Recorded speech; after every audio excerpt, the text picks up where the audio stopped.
What if your intuition is a memory from the future? Today, we're talking about time travel stories, collapsing timelines, and how you're probably way more psychic than you think.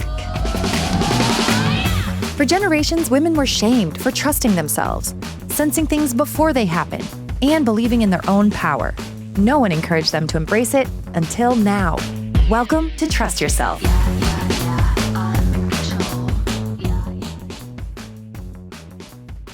Hi, I'm Elise, but my sister calls me Sissy. And I'm her sister, Heidi. We are your favorite psychic sisters, and today we are talking about one of our favorite science meets spirituality rabbit holes: time travel, timeline jumps, déjà vu, and how that intuition also plays into a part of all of this. Oh my God, it's so good. My body is vibrating. I love the vibrations. Okay. It's a good day. Good. Okay, stop. I have always been fascinated and honestly a little baffled by the idea that time isn't linear the way we may perceive it. Yeah, my brain can't still fully grasp that. Very confusing. Yeah. But today we're not only going to explore real time travel stories that reinforce this idea of nonlinear timeline, but we're also going to talk about how your intuition can maybe work as a time machine, if you like. Hell yeah. And if you take care of it. So your do the maintenance. Yes. Your intuition, your gut feeling is actually a memory from the future. Fuck yeah.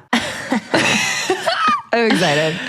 Okay, so when we say time travel, the first thing that may pop into your head if you are our age or older, maybe.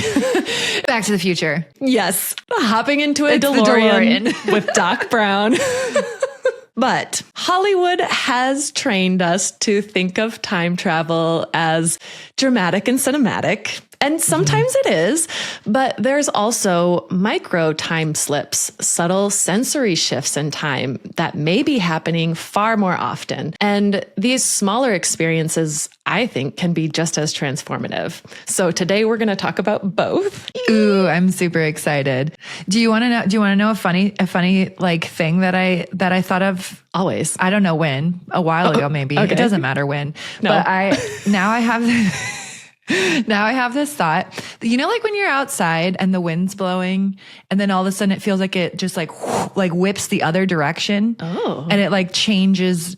Have you ever had that happen? Yeah, I think. Yeah. I'm like, oh, did we just jump timelines because the wind is completely going in an opposite direction? So that every time I feel like a change, like, you know how they say that the winds of change? Oh, yes, right? Of course. Yeah. So that's what I'm feeling like. Every time the wind changes direction, you just jumped timelines. Oh my God. Boom. How many times do you think did Pocahontas jump timelines then? So many. Yeah. She has the best hair. Her and Ariel were my two fucking favorite hairs. Okay. I want them. Okay. We're already off track. Let's go. Already. It's okay. That's what we do. Well, I think it's important to talk about time travel on our podcast because I think it might actually help us trust our intuition even more. So let me explain that a little bit. If time isn't linear the way we've been taught, then I think it's actually easier for us to see our intuition as not something random or mysterious. It's our consciousness accessing information across time. Therefore, it's a lot more reliable than if we think we are living in a linear timeline. I don't know. What do you think, Heidi? No, it totally makes sense. And just even when you just like meditate, maybe you can just be on all of those planes of different time waves. Yes. You're just out there surfing, right? Yeah. I don't know. It just makes sense. I think the thought of linear time too, that is what gives me anxiety almost, because then you can think of like when I was a kid or younger anyways, you think of dying and it's like, okay, it's just black for infinity. Like that's what I thought sometimes. Yeah. And it just goes on and on and on.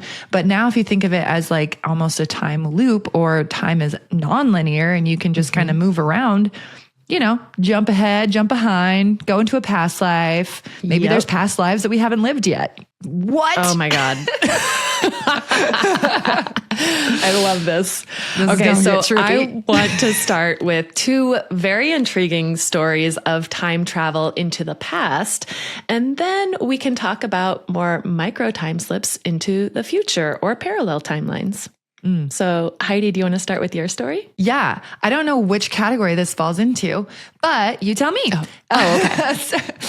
So this is not like deeply researched science, which I hope you didn't want me to go find that. No. Because my research was on TikTok. Oh God. But I can't find the video. It was a video that I watched like months ago of this girl who went on vacation to, I think it was Rome, and she was freaking out. And she's like a video of her like walking through just like the cobblestones and area that she was. And she's like, okay, this is the weirdest thing. But this has happened not once now, but twice. So she was just shopping in wherever the hell she was and went into a shop, and the shop owner was like, oh, hey, how are you doing? And she thought, just being friendly. Oh, I'm good. How are you? Yeah. Then they just kept talking like the owner had seen her many times before. She's like, oh, thanks for coming in again. And she's like, oh, no, this is my first time in. And she's like, no, you were here last week. And she's like, no, I just arrived like yesterday. And she's like, but I remember your tattoos. Oh my God. God. Right? And so she's like, okay, that was really weird. But then it happened again in the next shop that she went into. What? And they're like, yes. And this guy was like, no, I remember you.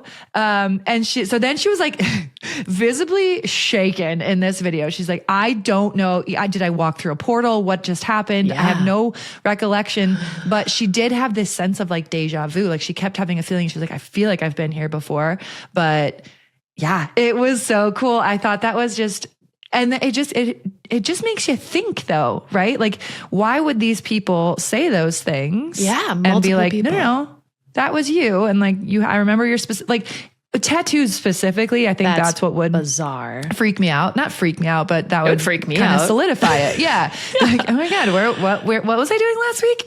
Did I get blackout? I don't know. But yeah, it's a wild, it's a short story. That is cool. You're right. It might not be past child to the past. That is like a parallel timeline situation. Like there's portals. Someone else living her same life, but you kind of crossed into it. Yeah. But then I saw somebody in there was a lot of people in the comments like, oh, it's probably just your doppelganger or whatever. I'm like, could be, but with tattoos too, like the same tattoos. Yeah. I mean, wild. So this is the thing, like there's so much skepticism around it because you can't prove it. But that's also why we don't trust our intuition is because there's so much skepticism. I can't prove it.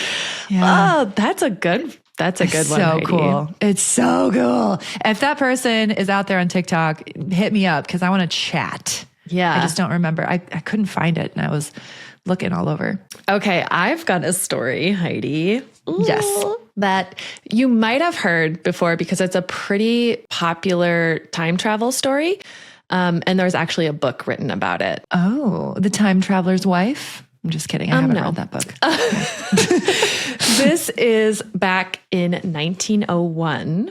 There were two friends named Charlotte Moberly and Eleanor Jourdain. And so this is called the Moberly-Jourdain incident. Dun, dun, dun. Incident. Incident. You know it's good when it's called an incident. Yeah. No one died, I promise. Okay, good.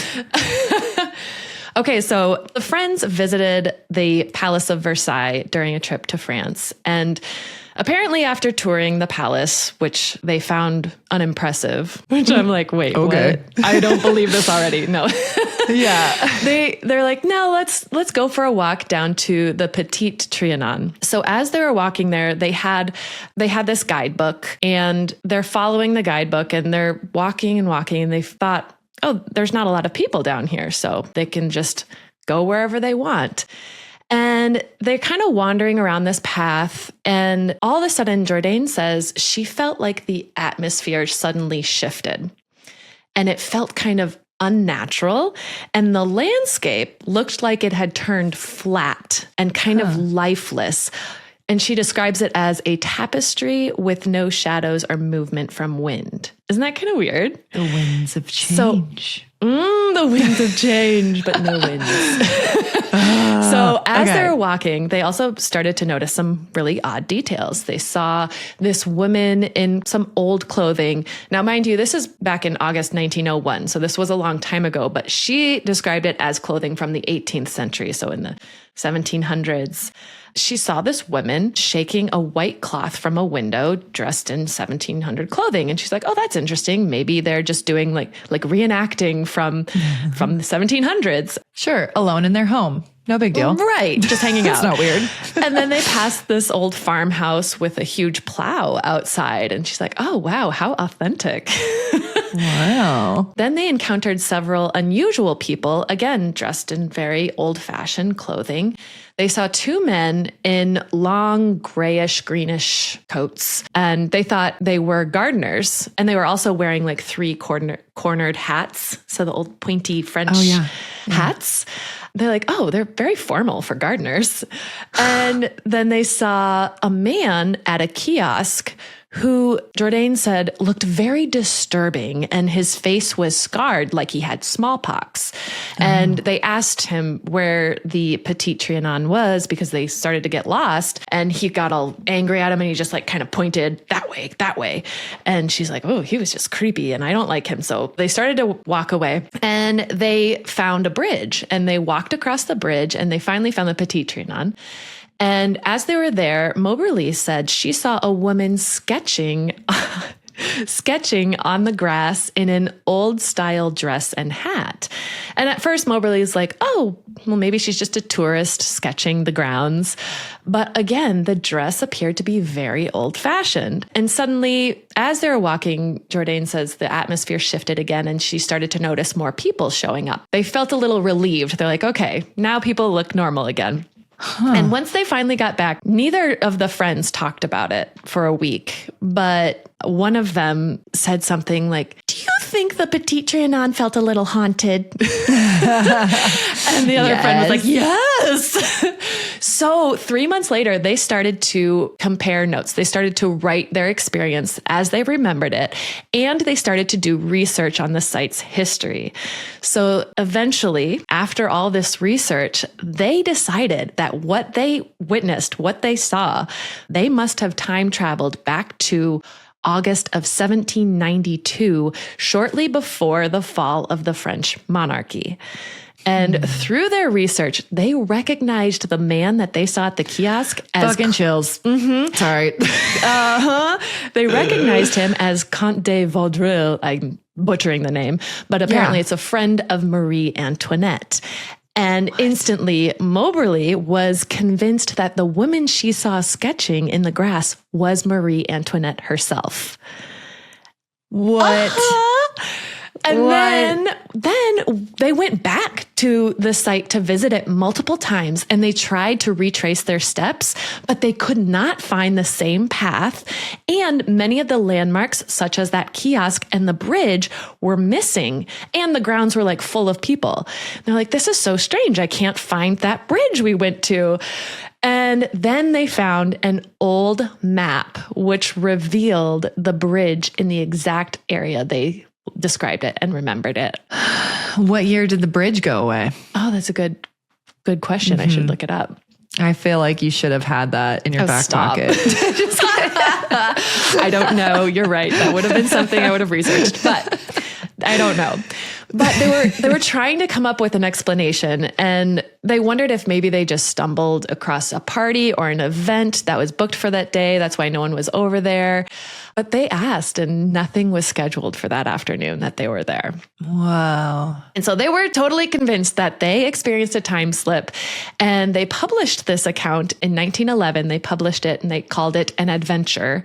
But of course, they used pseudonyms because they were a little embarrassed and worried that people weren't going to believe them. Well, and that's the whole thing where it comes to like trusting yourself too, because just because you believe it, majority of people are probably not going to believe it, and they're probably going to shame you. Right. Because women are shamed for trusting themselves. Exactly. I feel like that's in our intro. Right. That's really wild and super cool. And I feel like there's been a lot of stories like that, even more lately. And I was actually thinking about that this morning as I was scrolling on TikTok. I was looking for more time travel videos because they're so interesting to me. They're so cool. And I was just thinking, like 20 years ago, nobody would have been talking about this because we wouldn't have felt like we had a safe space to do so. Because yes, on TikTok, there could be still lots of haters, but you will also find your niche group. You will find the people who support you and believe you and back you. And then you'll be like, okay, I can trust myself.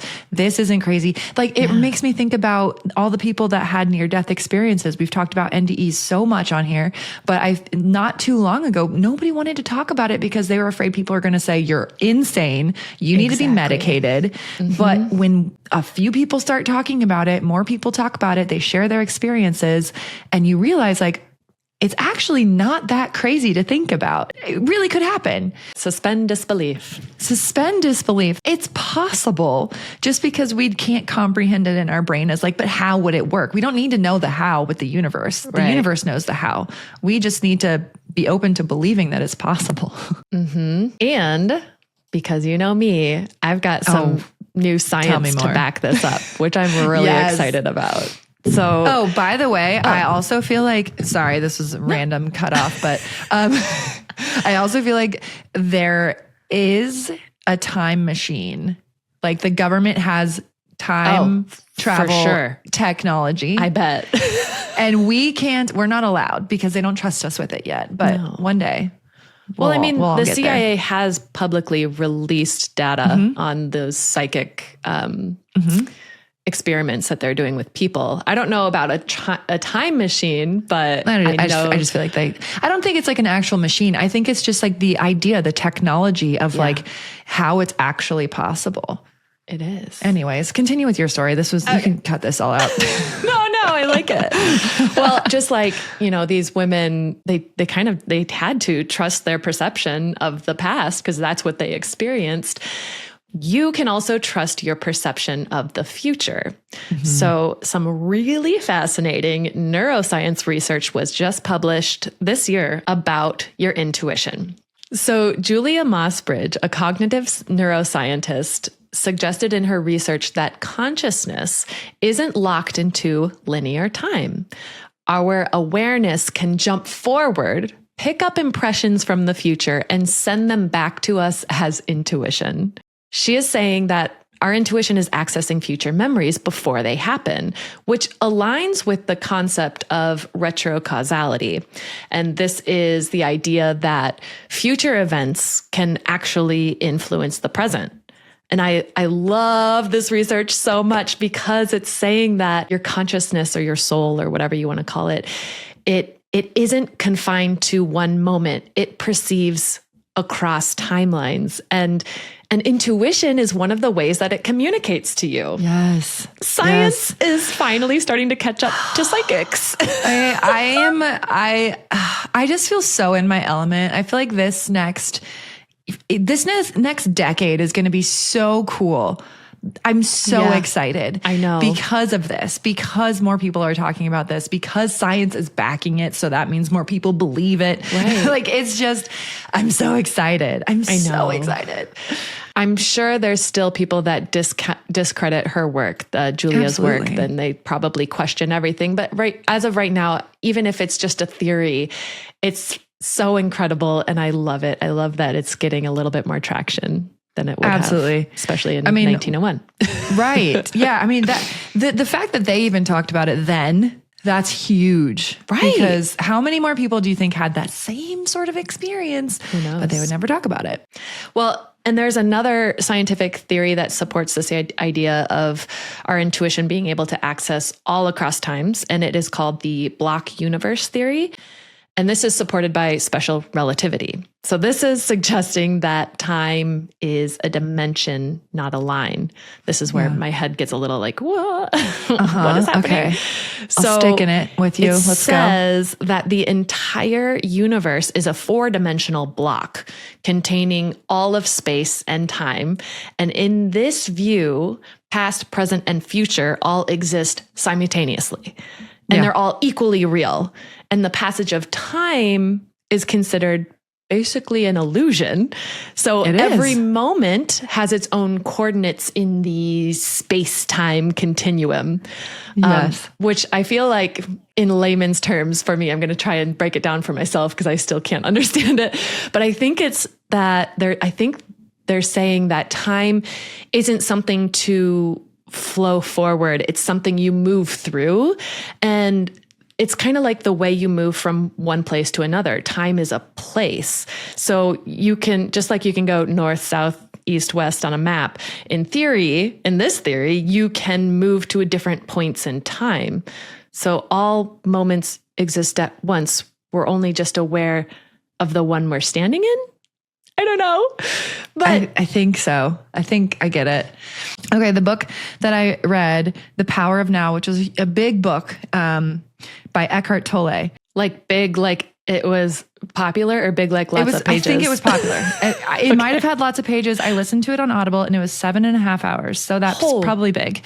But he has a whole section on time, which also really hurt my brain. Yeah. But basically saying, and when you say to yourself, I have exactly the right amount of time I need, and actually believing it, because he's like, you can control time, you always have exactly the right amount of time that you need. And I started doing it at one point when I was feeling really late, like in the morning, sometimes things are rushing and you're like, oh my God, I'm going to be late to this appointment, or I'm going to be late to this. And I calmed myself. I said, no, I have exactly the right amount of time I need.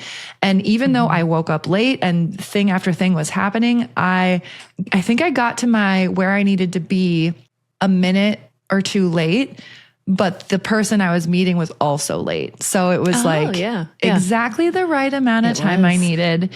And it's just one of those where it's like, okay, maybe we do have a little more control than we think we do. Right. We are running off of clocks. Like we have clocks everywhere. And maybe if we just don't do that, we could just live off of our internal clock for a little bit. Speaking as an ADHDer. Yeah, it's impossible. No, I like it. I think another important thing to note, though, is that at least what I believe is that our future is not set in stone. Like we do have free will. And so things are constantly changing. So even in this block universe theory, even if there is all time existing all at once, what you do in the present can still change the future. And maybe even what happens from the future can impact the present. I don't know. But I think it's still interesting to see it as very fluid or maybe like that's the whole idea of multiple timelines and parallel timelines all at once, because what decision you make now can split into two decisions. It can split and split and split into different futures, right? Yeah. So you're talking about like 4D, Earth is 4D. It has all these things. And now we're hearing these things about new Earth is shifting into 5D and 5D. And I can't even understand 4D. I'm not ready for 5D. I know. But what I'm thinking is maybe in 5D, that's when like time travel is a thing. Like we can, but it's like with our minds though too, right? We're already in that. So we already think about people who read past lives. I've read past lives before. Maybe that's just disconnecting your whatever mind consciousness and then looking at these timelines. Because I can almost like feel these threads, see these threads, and then I can see which one I want to go into. So if time is all happening all at once, of course we can be able to see the future and we can be able to see the past. Of course. It makes sense. Yes. Although, do you want to hear something kind of trippy?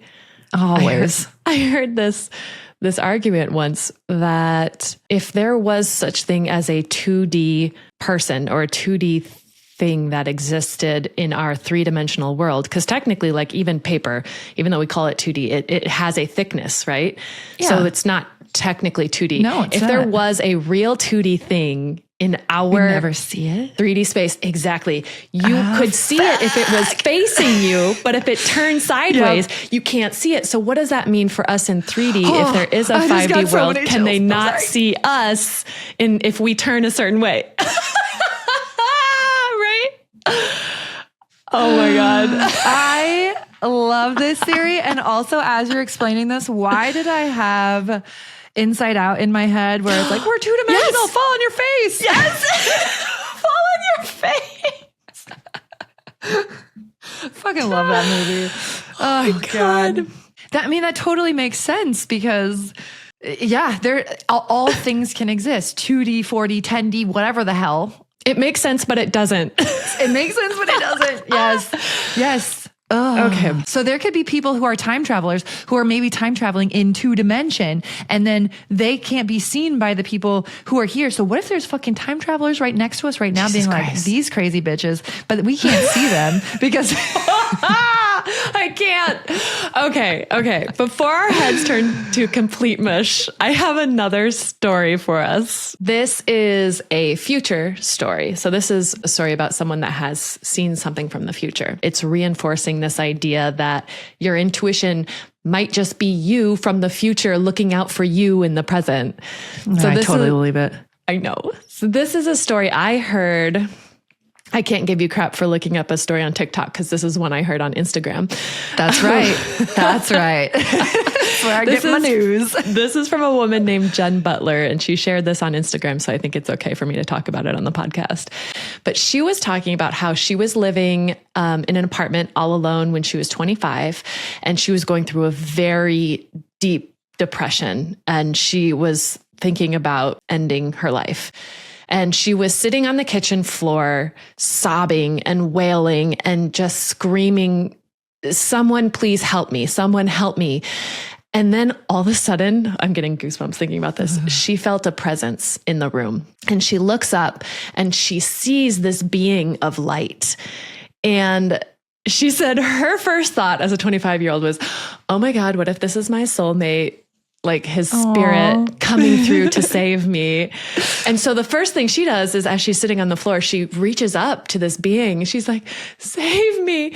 And the being reaches down and gives her a hug and then just kind of dissolved away. And from then on, she started this whole journey of recovery and starting a new life. So 10 years later, as she was in this recovery journey, she was meditating, and this memory came back to her of that moment when she was 25 years old and wailing and screaming on the floor. And she looks down at her in the memory and she's like, "Oh, this poor thing.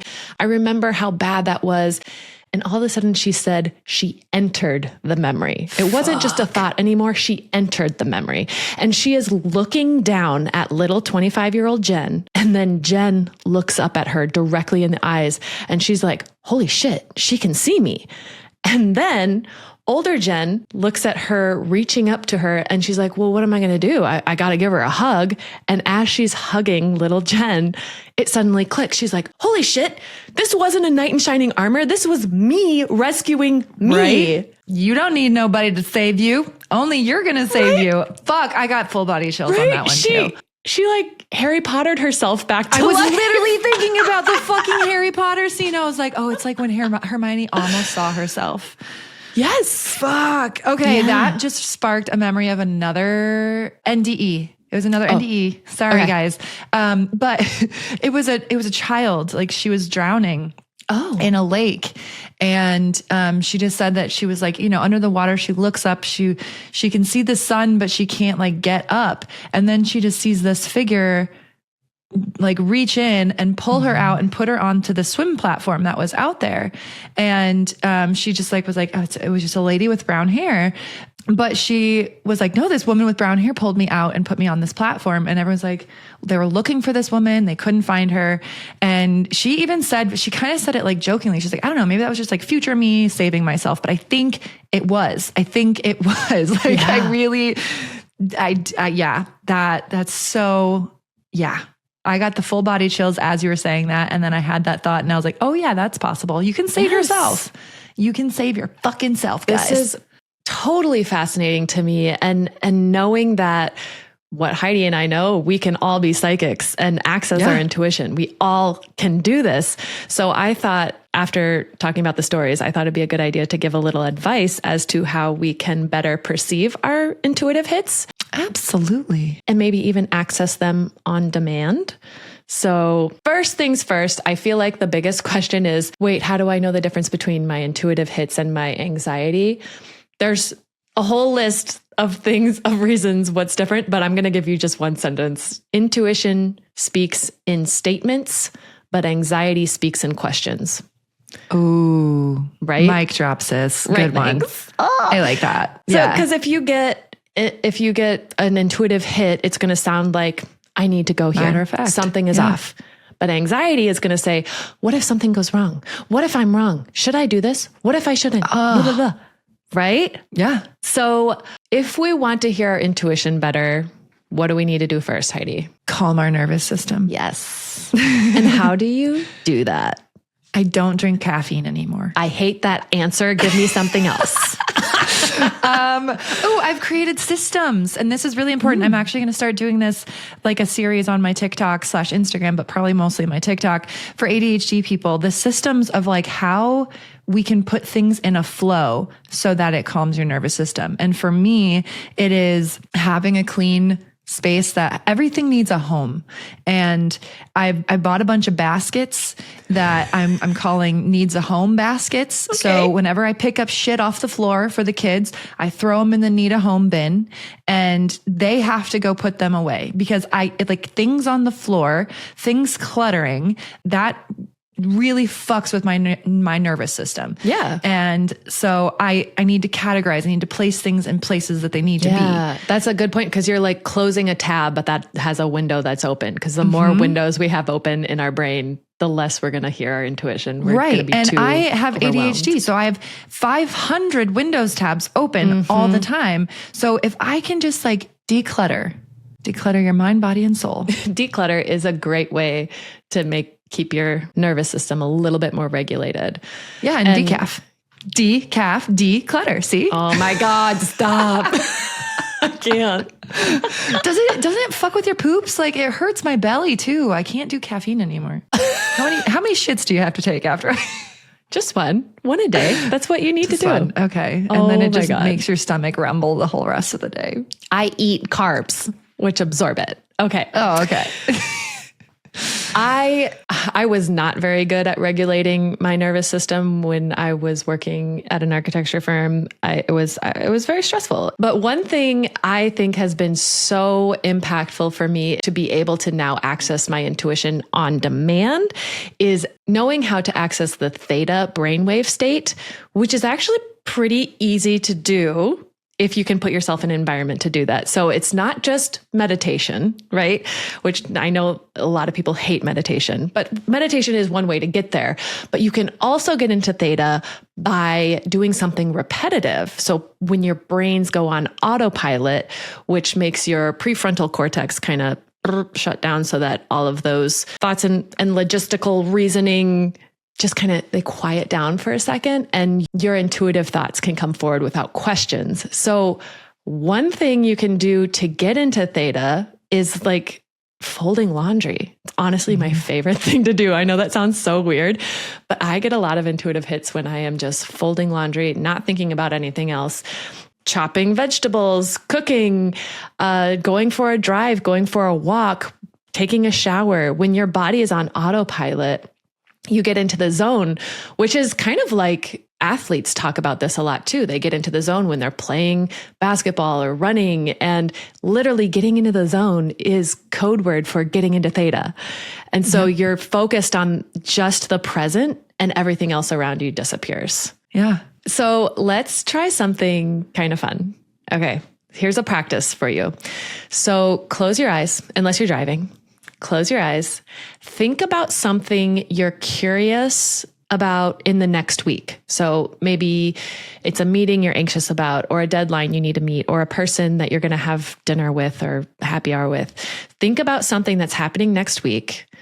And now let the first image or sensation that comes to you just come through without forcing it, and write it down. Then next week, when that thing unfolds, see what happens. Did your intuition bring you to the future in a sensation, in a color, in a feeling? I feel like it did. And the more you practice it, the more you're going to trust it. And it's kind of a fun game to play. I like it. I just did it. I mean, I know that this episode is coming out much later than right now. But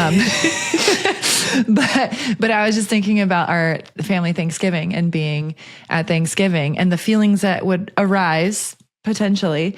And we'll have to see how that plays out. But I could feel it. I could smell it, right? You know the smell of what the smell of that being in that space is.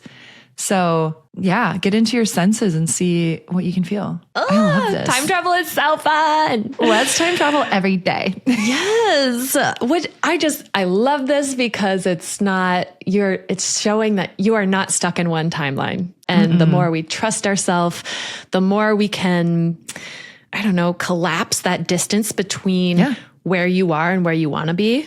Manifestation. Literally, I have written right here, how to collapse time. 1, stop. Where are you? 2, where do you want to be? 3, how long do you think it will take you to get there? And then change the belief. That's how you collapse time. Well, I think this is the perfect time for our tarot for the week. Heidi, what do we need to know for next week? Tell us our future. I'll tell you the future. All right, what should we focus on for next week? What vibes are we going for? What can we do? We got the octopus flexibility. See? Time is not linear. Time is not linear. We can be flexible. Also, fun fact, I feel like the octopus is usually the wheel too, right? In tarot, it's usually there's... I don't know that. I think I have another deck, my real tarot deck. This is an oracle deck, but it is the wheel, which is change. And you can create, but you can flex time. Ooh, create your own timelines today, guys. Create your own timelines. Where do you see yourself in a year? And then see what you can pull forward even closer to now. Or the octopus is telling us we have 8 different timelines we can take. And which one do you want? So literal. Oh, God. Okay. I love you, sis. Well, I think this is really helping to explain that our intuition is your inner navigation system, helping you sense your future, choose the timeline that you want to be aligned with. And if you are struggling to recognize that intuitive guidance, let us help you out. Yeah. If you have a dream, a goal, or desire, and you just don't know how to get there, we can help you with that because we can see how to get there and what steps you should take. So give us a call, sign up for a connection call, and we'll help you navigate that. We'll help you build that dream. We'll help guide you to get there faster than if you just did it by yourself. We'll help you shift your timeline. Let's fucking go. Yes. All right. And until next time, it's your move, sis. Make it count. Bye.